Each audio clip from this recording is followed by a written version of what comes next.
Welcome to AYP webinar series on debunking year-end tax calculation myths. My name is Ruth and I'm your facilitator for today. Today's topic is on debunking year-end tax calculation myths in Malaysia. The webinar will be cut into 5 different parts. The basis of Malaysia's year-end tax, calculations, what's changing for this year, how to stay compliant, and recommendations.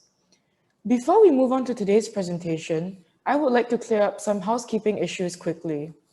As a matter of introduction, this webinar series has been prepared by AYP Group, a HR tech and services company with its headquarters in Singapore.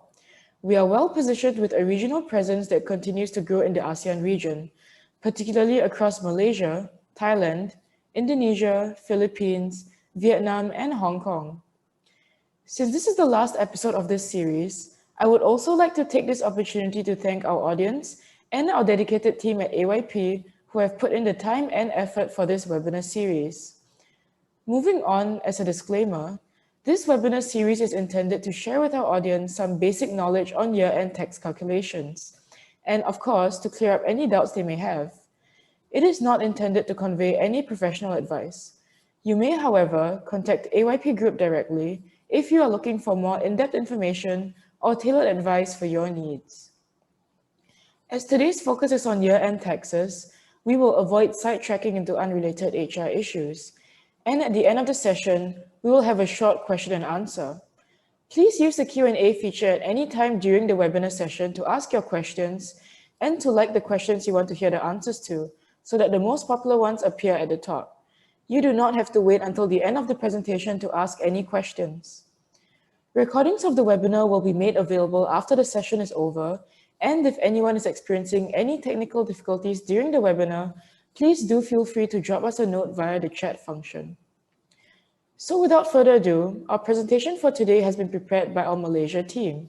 Our speaker is none other than Alina, who is the AYP ASEAN Payroll Team Lead. She has 3 years of working experience in her field and leads her team into providing responsive and accurate payroll services to customers both internally and externally. Without further ado, I would like to hand this time over to Alina to give you today's presentation. Thank you.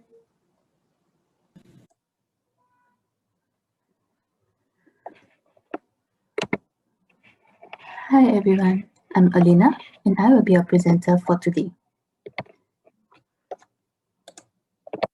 So today we will be sharing with you on the basis of Malaysia year-end tax, and below will be the key topics in today's discussion. So first, on basis of Malaysia year-end tax. So in Malaysia, the income reporting period is from 1st Jan to 31st December, and reporting deadline will be by 30th April of the following year. With effect from the year 2015, an individual who earns an annual employment income of RM34,000 after EPS deduction should file for tax return. So you will not be taxable if you fulfill the below categories. So if you are employed in Malaysia for less than 60 days, employed on board a Malaysian ship, age 55 years old and receiving pension, receiving interest from banks, and receiving tax-exempt dividends. So next, we will be sharing with you on the different types of tax relief, tax rebates, and as well as the tax rates.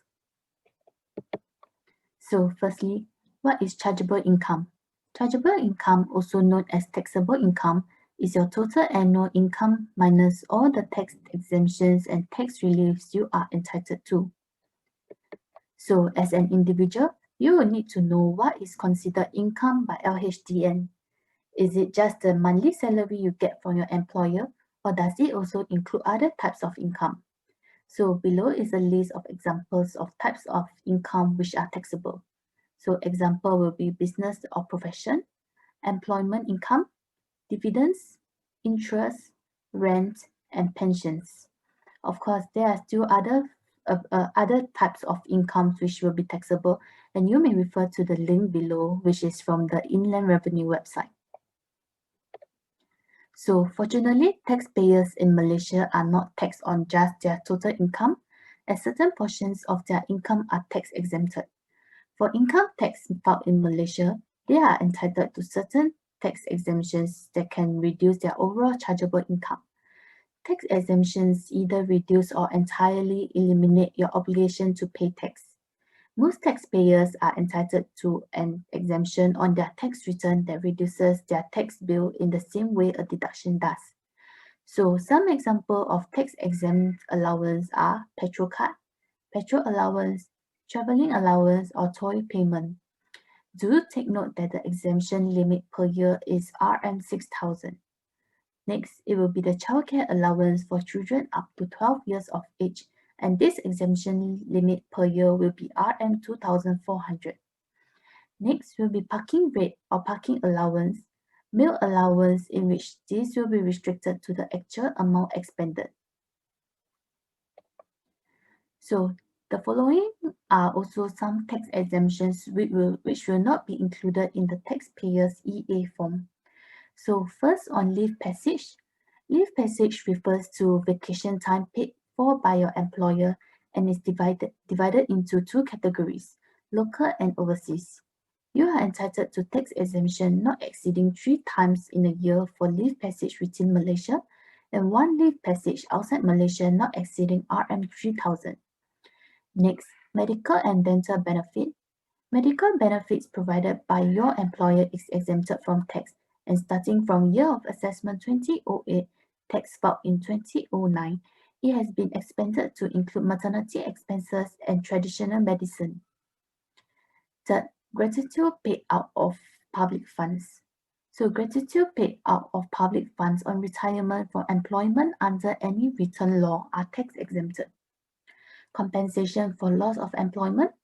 This is a payment made by an employer to his or her employee as compensation for loss of employment either before or after the date of termination, and it is exempted from tax. This compensation is exempted from tax if compensation received is due to ill health and these other cases. First, termination before July 1st, 2008, exemption of Rm 6,000 for every completed year of service with the same employer or with companies in the same group. Second, termination on or after 1st July 2008, exemption of Rm 10,000 for every completed year of service with the same employer or with companies in the same group. Compensation received by a director, not service director of a control company, is fully taxable. So fifth, on pensions. Pensions received by an individual are exempted under the following conditions. First, taxpayer retires at the age of 55 or at the compulsory age of retirement under any written law, or second, if the retirement is due to ill health and the pension is received from the government or from an approved pension scheme. For an employer in the public sector who elects for optional retirement, his pension will be taxed until he attains the age of 55 or the compulsory age of retirement under any written law. If the taxpayer receives more than one pension, the exemption will be on the highest pension received. Next, on death. So monies received as death gratuity are fully exempted from income tax. Scholarships. Any monies paid by way of scholarship to an individual, whether or not in connection with the employment of the individual, are exempted from income tax. On dividend, the following dividends are exempted from tax. First, dividends received from exempted accounts of companies, dividends received from cooperative societies, dividends received from a unit trust approved by the Minister of Finance, dividends received from a unit trust approved by the Minister of Finance where 90% or more of the investment is in government securities. So next, the last will be the income remitted from outside Malaysia. Income tax Malaysia starting from year of assessment 2004 filed in 2005. Income derived from outside Malaysia and received in Malaysia by a resident individual is exempted from tax. So for example, if you take up a job while overseas and you will only receive the payment for the job when you are back in Malaysia. So in addition to deducting tax relief from your annual income, you can still reduce your chargeable income with tax deductions. So a tax deduction is similar to a tax relief where it reduces your chargeable income. Tax deductions are a result of gifts and donations are only tax deductible if they are made to a government approved charitable organization or directly to the government, and you must keep the receipt of the donation. So below are some examples of the list of contributions under donations and gifts. So first will be gift of money to the government, state government or local authorities. Next will be gift of money to approved institutions or organizations. Gift of money or cause of contribution in kind for any approved sports activities or sports body. Gift of money or medical equipment to any healthcare facility approved by the Ministry of Health. Gift of paints to the National Art Gallery or any state art gallery. Of course, you are not limited to just one deduction. If you have made several donations listed above, you can deduct for them all accordingly. So what is tax rebate? Most people confuse income tax rebate with income tax relief. So the difference between the two is a tax relief is deduction from the total income to derive your chargeable income, whereas tax rebate is deducted from the actual tax amount. So what is monthly tax deduction and how does it work in Malaysia? You may be eligible to get an income tax return after the monthly tax deduction, which is also known as PCB. So monthly tax deduction is a mechanism in which employers deduct monthly tax payment from the employment income of their employees. Employers will rely on an employee's personal data submitted to their HR department to compute monthly tax deductions. Therefore, these monthly deductions are net of personal relief, relief for spouse with no income, child relief, and zakat payments. So, what is income tax return? If you do find yourself overpaying your taxes when you file it, don't worry. You can get back the additional taxes you have paid in the form of tax return or tax refund. Tax return is the amount you have overpaid your taxes on, and this commonly occurs when the taxpayer is subjected to monthly tax deduction. And the monthly deduction does not include additional tax reliefs, such as purchase of approved items like books or personal computer, or unplanned expenses like medical expenses for serious illness. So below is the progressive tax rate for residents based on the year of assessment 2020. As you can see from the table, the max capping of the rate will be at 30% for chargeable income exceeding 2 million. So income tax rates for non-residents with effect year of assessment 2020, a non-resident individual is taxed at a flat rate of 30% on the total taxable income. So below will be some types of income and their respective tax rate. So what's changing for this year? First, it will be the special tax incentive. So to support employees under work from home arrangement, a special tax relief of up to Rm 2,500 is available to resident individuals for the purchase of a handphone, notebook or tablet from 1st June 2020 to 31st December 2020. This special tax relief is claimable for year of assessment 2020 only. The above is in addition to the existing lifestyle relief of Rm 2,500, whereby the cost of purchasing a handphone, notebook, or tablet is claimable by resident individuals as part of the lifestyle relief. Second will be tax relief on travel expenses. So tax relief amounting to Rm 1,000 on travel expenses incurred from 1st March 2020 to 31st August 2020 is to be extended to 31st December 2021. And this relief is claimable by resident individuals for year of assessment 2020 and year of assessment 2021. Third will be tax relief for fees paid to childcare centers or kindergarten. So tax relief has been increased from Rm 2,000 to Rm 3,000 for resident individuals who enroll their children aged up to 6 years old. And these childcare centers has to be registered with Director General of Social Welfare under the Childcare Center Act 1984 or kindergartens registered under the Education Act 1996. So this tax relief will be effective from year of assessment 2020 until year of assessment 2021. So how do you stay compliant when preparing for annual tax? So what are the things that you should look out for when processing for year-end tax? So first will be registering for e-filing. So taxpayers can start submitting their income tax return forms through the e-filing system starting from 1st March of every year, unless otherwise announced by LHDN. This method of e-filing is becoming popular among taxpayers for its simplicity and user-friendliness.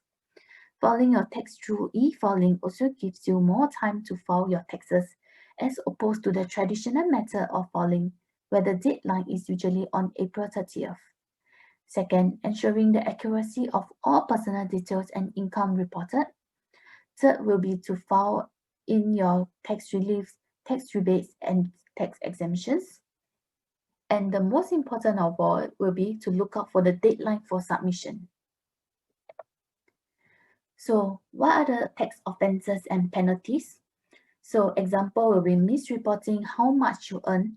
So claiming that you earn a lower income than you actually do could mean unlawfully paying less tax. And you will risk being fined RM1,000 to RM10,000. Plus, you will also have to pay 200% of the tax amount that was undercharged. Underreporting your income is also an easy mistake to make it if you aren't aware of what types of income are taxable. So besides employment income, taxable income also includes rental income, dividends, and royalties. So another example of tax offense would be overstating your tax reliefs. Filing your tax reliefs could save you a significant amount of taxes, but you will have to be very careful when you declare them. You should also not overstate your tax relief just to get reduced tax charges. If you don't have the relevant documents to support your claim, you could get fined RM300 to RM10,000 or imprisoned. When you declare a tax relief, make sure you do have the vouchers, receipts, or any other documents that can be used as proof and keep them for at least 7 years. So, what are the consequences for late income tax payment?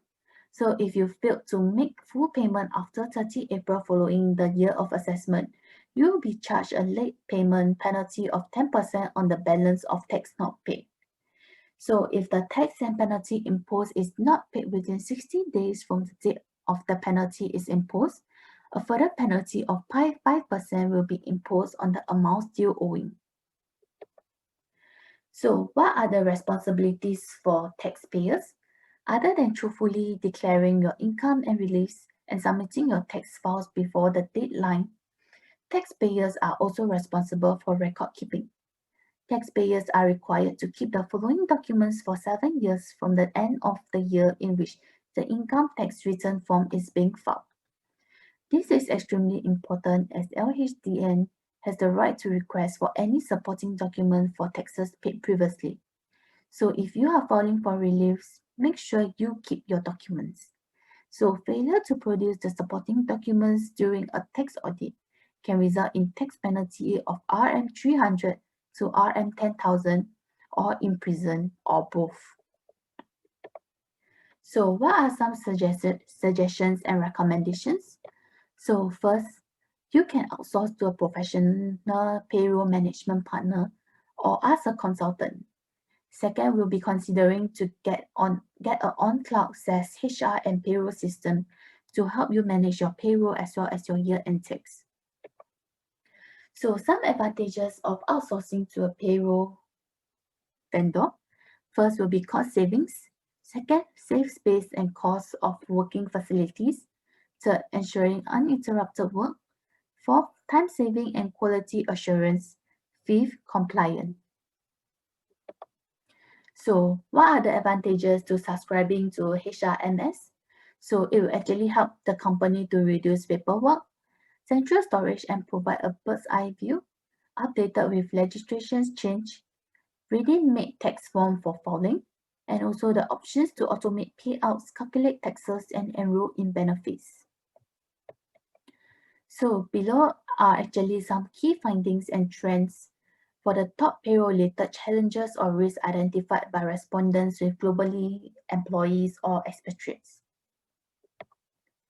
So we have come to the end of today's webinar episode, and if you have any questions, please feel free to contact us or visit our website for more information. So do catch us in our next webinar series as well. Thank you.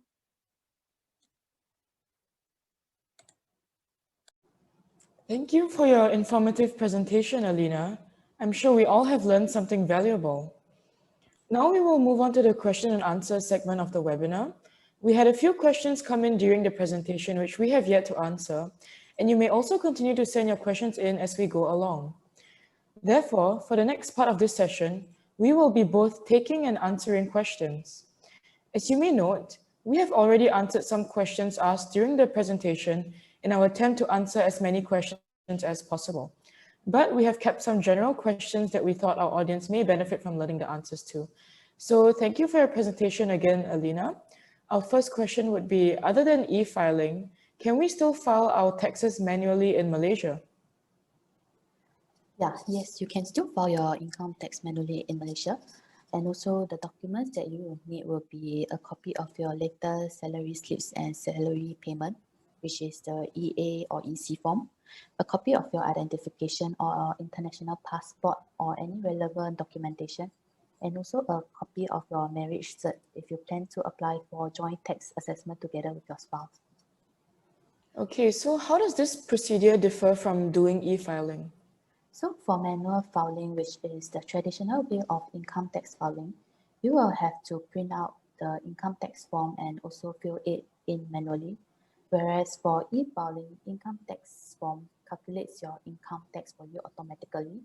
And also filing your tax through e-filing also gives you more time to file your taxes.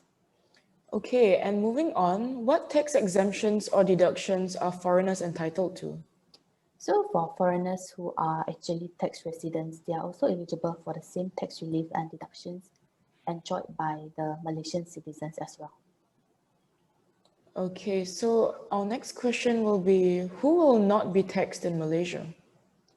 Okay, so not every foreigner national is taxed in Malaysia. So foreigner and a national employed on board a Malaysian ship above the age of 55 years old and also receiving pension from Malaysian employment, receiving interest from banks and receiving tax-exempt dividends. So all these categories will not be taxed in Malaysia. Okay, thank you, Alina. Our next question is, which spouse should claim for child tax relief?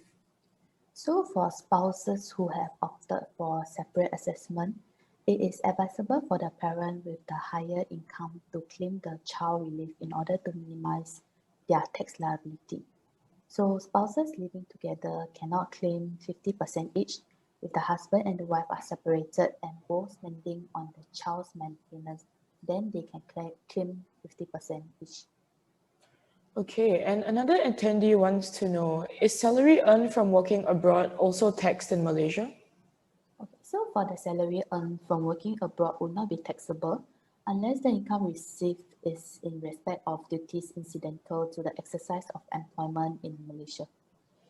Okay, and can we still make amendments to the declared income that has been submitted? Yeah, you can still make amendment and also correction of any error made on form submitted manually or online can be made by writing a letter detailing the mistake made and enclosing documents, which is purchase receipts, invoices, etc., to support your application.